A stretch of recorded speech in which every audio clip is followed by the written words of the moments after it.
population qui est livrée à elle-même. Et d'ailleurs, c'est pas que sur ce cas-là. Bon, c'est vrai que c'est terrible quand on est face au feu. C'est quand même dramatique. C'est pas comme les autres, on va dire, les autres phénomènes ou les autres problèmes, on va dire, d'ordre social ou d'ordre politique ou d'ordre économique. Ça, c'est vraiment, ça relève c'est une question de vie ou de mort. C'est vraiment terrible quand on en arrive là.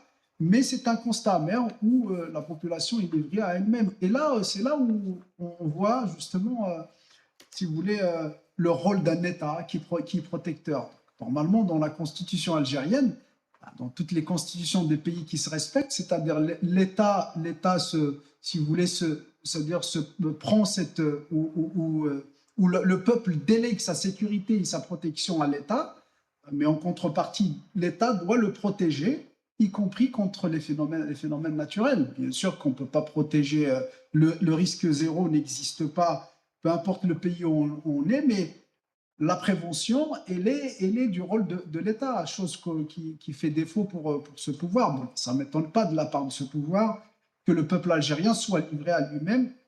C'est parce que ce qui intéresse Tebboune, si je personnifie un peu le pouvoir, ce qui l'intéresse, c'est de rester au pouvoir. C'est-à-dire que chaque jour que Dieu fait, les tenants du pouvoir ne pensent qu'à comment rester au pouvoir. C'est-à-dire, ils ne pensent pas comment améliorer le quotidien des Algériens, comment prévoir justement ce genre de problème, ce genre de catastrophes, notamment naturelles.